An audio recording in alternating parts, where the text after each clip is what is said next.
ये क्लास 8 का मैथ का सवाल है एक, जिसमें कि दिया हुआ है कि if 4 to the power x plus 4 to the power x plus 4 to the power x plus 4 to the power x 8 term तक दिया हुआ है और उसको बराबर कर रखा है यहाँ पर 1/512 के। तो यहाँ पे पूछा जा रहा है कि find the value of -3/x, यानी इस टर्म की वैल्यू क्या होगी, ये पूछा जा रहा है। तो जब इस तरह का क्वेश्चन होता है ना, तो जब पावर्स के फॉर्म में क्वेश्चन दिया हो रहता है तो हम एक चीज़ इसमें अप्रोच लेकर के चलते हैं कि यहाँ पे हमेशा हम बेस पे काम करेंगे, यानी कि बेस को हम कोशिश करेंगे कि इक्वल कर दें। जब बेसेज सेम हो जाते हैं तो पावर्स को इक्वेट करना आसान हो जाता है। तो देखिए यहाँ पे इस क्वेश्चन में हम सबसे पहले हमारा अप्रोच क्या रहेगा कि x की वैल्यू हम फाइंड करेंगे और इसको जो है इसमें पुट कर देंगे और इसकी वैल्यू निकाल लेंगे।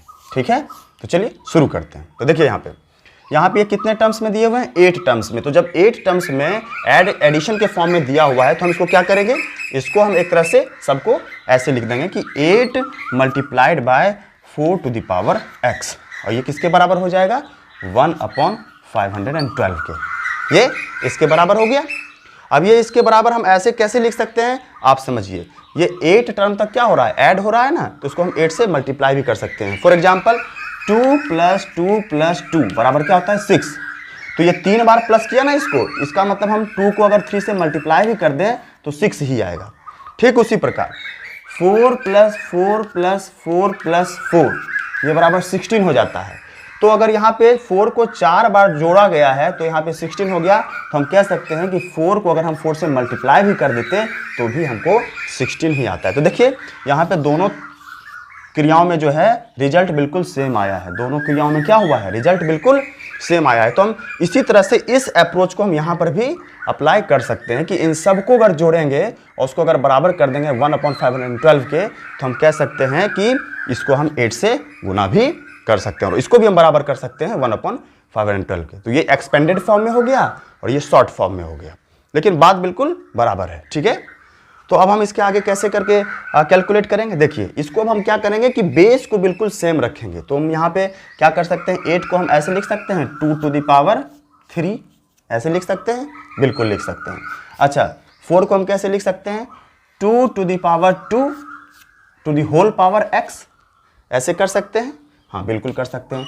उसी तरह से 1/512 है, तो 512 को भी हमको 2 के बेस में ही लाना है। तो क्या करेंगे, इसको फैक्टराइज कर लेंगे। तो 512 को जब हम फैक्टराइज करते हैं तो ऐसे करते हैं, 2 से डिवाइड करेंगे इसको, 4 हो गया, 2 25 10 हो गया, 2 छक 12 हो गया। ठीक है, फिर 2 से अगर इसको हम लेके चलते हैं तो 1 2 और 8 128 हो जाता है। फिर 2 से अगर इसमें डिवाइड करेंगे तो 64 हो जाता है। फिर 2 से डिवाइड करेंगे 32 हो जाता है। फिर 2 से डिवाइड करेंगे 16 हो जाता है। फिर 2 से डिवाइड करेंगे 8 हो जाता है। फिर 2 से डिवाइड करेंगे 4 हो जाता है। फिर 2 से डिवाइड करेंगे और फाइनली हम 2 पे आ जाते हैं। तो देखिए यहाँ पे कितने टर्म्स हो गए, ये 1 2 3 4 5 6 7 8 9 टर्म्स हो गए। इसका मतलब ऐसा कह सकते हैं 2 टू द पावर 9 पावर हो जाएगा और यही किसके बराबर हो जाएगा, 512 के बराबर हो जाएगा। ठीक है, जब ये 512 के बराबर हो जाएगा तो 512 के जगह हम इस टर्म को यहाँ पे पुट कर सकते हैं। तो क्या कर देंगे 2 टू द पावर 9 हो जाएगा। ठीक है, तो देख सकते हैं आप यहाँ भी 2 आ गया, यहाँ पर भी 2 आ गया और बेस में हमको यहाँ पर भी 2 आ गया। अब हम क्या कर सकते हैं, इसका आप देखिए अगला अप्रोच हमारा क्या होगा।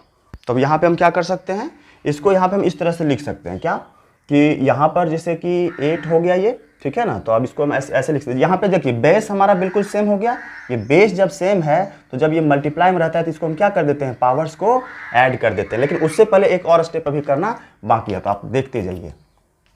2 टू द पावर 3 है multiplied by 2 to the power 2 और उसके पावर, तो पावर के होल पावर अगर कुछ रहे तो उसको डायरेक्ट हम मल्टीप्लाई कर देते हैं। तो यानी कि 2 टू द पावर ये 2x हो जाएगा। ठीक है, 2 टू द पावर 2x हो जाएगा। ठीक है, उसके बाद यहाँ पर जो है फिर हम वही लिखेंगे 2 टू द पावर होल 9, यहाँ पे 9 है पावर्स में। ठीक है, ये 9 हो गया। अब इसके आगे अगर और हम चलेंगे तो कैसे चलेंगे, ऐसे चलेंगे कि यहाँ पे देखिए आप, यहाँ पे क्या है कि 2 टू द पावर 3 है, यहाँ पे 2 टू द पावर 2x है और यहाँ पे 2 टू द पावर 9 है। तो अब इस सब की क्रिया करेंगे, ठीक है। तो यहाँ पर जैसे 2 टू द पावर 3 है और यहाँ पे 2 टू द पावर 8 है, ये तो बेस तो बिल्कुल सेम है ना, तो हम डायरेक्ट यहाँ पर क्या कर सकते हैं, पावर्स को ऐड कर सकते हैं। तो 2 टू द पावर क्या हो जाएगा 3 प्लस 2x, इसको हम डायरेक्ट ऐड कर दिए। उसके बाद हम इसको, जैसे ये तो नीचे लिखा हुआ है यहाँ पर 2 टू द पावर 9, ये तो डिनोमिनेटर में लिखा हुआ है, इसको जब नोमिनेटर में लाएंगे तो कैसे लाएंगे, यहाँ पे 2 टू द पावर -9 हो जाएगा। इसका रूल होता है, जैसे आप उलटते हैं ना तो पावर माइनस में चला जाता है, ठीक है। तो अब यहाँ पर ये बेस सेम हो गया, ये बेस सेम हो गया, ठीक है ना। अब जब ये सेम है, ये सेम है, तो हम पावर्स को इक्वेट कर सकते हैं। जब भी बेस सेम हो जाता है तो हम पावर्स को क्या कर सकते हैं, इक्वेट कर सकते हैं। तो यहाँ पे क्या करेंगे हम, यहाँ पे कर देंगे कि when the bases are same,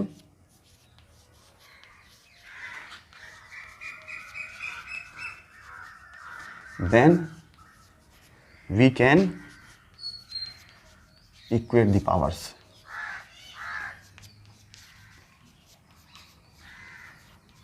We can equate the powers. तो यहाँ पे क्या करेंगे हम, यहाँ पे हो जाएगा 3 plus 2x is equal to -9, ऐसा कर सकते हैं। उसके बाद जब और आगे थोड़ा सा बढ़ेंगे तो हम इस तरह से यहाँ पे कर सकते हैं कि यहाँ पे 2x, तो x वाला टर्म एक तरफ कर लेंगे और जो यहाँ पे डिजिट वाला टर्म है उसको दूसरी तरफ कर लेंगे। तो यहाँ -9 है, तो यहाँ पे इधर आ जाएगा प्लस वाला, उधर बराबर के उस तरफ, यहाँ पे भी ये भी माइनस में हो जाएगा। तो यहाँ पे यानी कि ये -12 आ गया, ठीक है। अब देखिए इधर आ जाते हैं, तो 2x बराबर क्या हो गया, -12 आ गया, यही हो गया। अब x बराबर क्या हो जाएगा, -12/2, ठीक है। इसके बाद इसका जो वैल्यू आ जाएगा वो -6 आ जाता है। तो x की वैल्यू क्या आ गई हमारे पास, -6।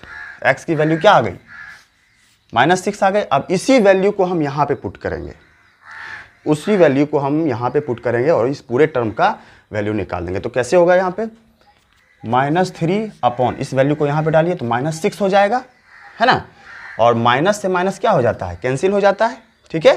तो यहाँ पे क्या हो जाएगा, 3/6 है, इसको 2 बार में काट दीजिए, यानी कि उसका जो वैल्यू आ जाएगा 1/2 आ जाएगा और यही आपका आंसर होगा। इसका जो वैल्यू होगा ना, ये क्या आ जाएगा 1/2, ये आपका आंसर होगा।